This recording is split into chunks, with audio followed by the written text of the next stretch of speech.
Shalom saudara, saya yakin kita semua umat Tuhan di GBI Jalan Gatot Subroto sudah menerima pesan Tuhan bahwa tahun 2022 ini adalah tahun paradigma yang baru atau the year of a new paradigm.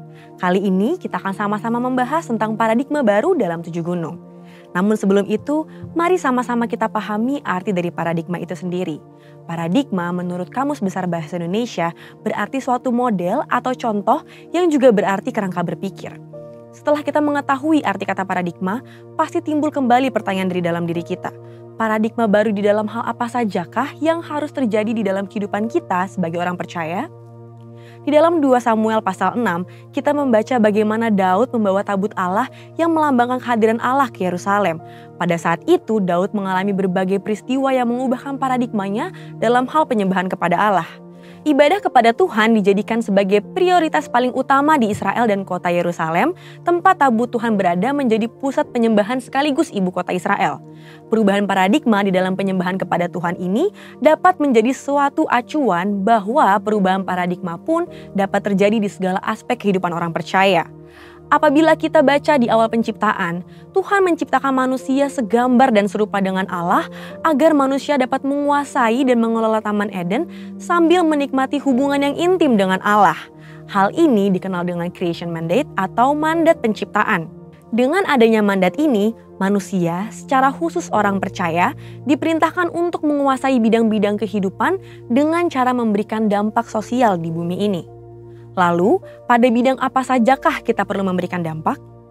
Sekitar tahun 1975, Dr. Bill Bright, pendiri dari gerakan Campus Crusade for Christ, dan Loren Cunningham, pendiri dari Youth with a Mission, mendapat pewahyuan dari Tuhan tentang bidang-bidang yang perlu diberi dampak oleh orang-orang percaya, yang dikenal dengan istilah The 7 Mountains of Influence atau 7 gunung pengaruh.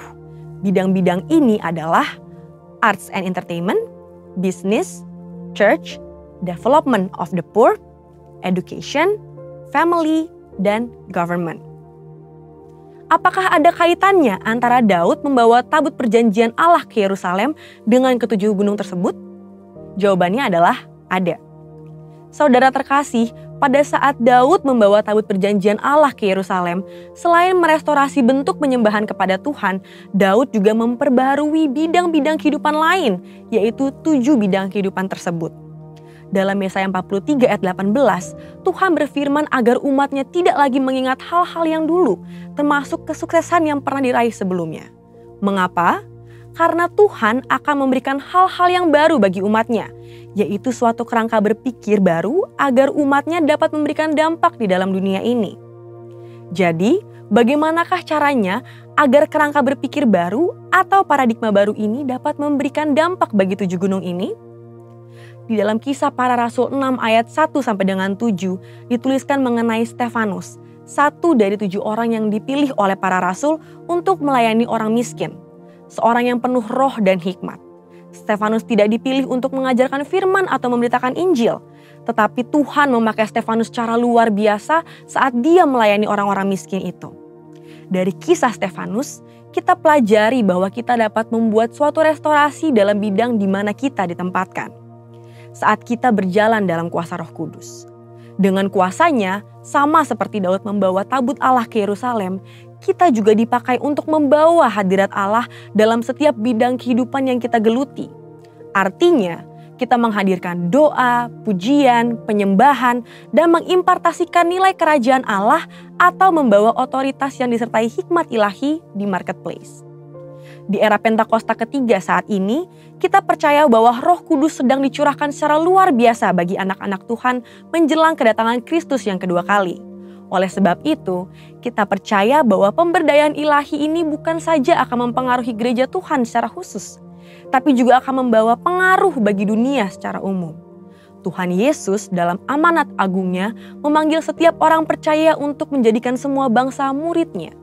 Artinya, kita dipanggil untuk membawa hadirat Tuhan dan membawa perubahan dan pengaruh di dalam pekerjaan, keluarga, tempat pendidikan, media, dunia seni dan hiburan, pelayanan pada kaum marginal, bahkan dalam pemerintahan negara kita. Kita harus yakin bahwa melalui pemberdayaan Roh Kudus, kita diperlengkapi dan dimampukan untuk membawa perubahan, pengaruh, dan dampak di ketujuh aspek tersebut. Dengan demikian, terjadilah suatu perubahan paradigma yang akan membawa jiwa-jiwa untuk semakin mengenal pribadi Kristus. Kita percaya bahwa inilah kerinduan Tuhan, yaitu supaya kerajaannya menjadi nyata di dunia ini. Sekarang pertanyaannya, sudah siapkah kita menjadi agen perubahan paradigma baru? Untuk artikel lengkapnya dari tim teologi kami, silakan klik link yang ada di atas atau scan QR Code yang tersedia.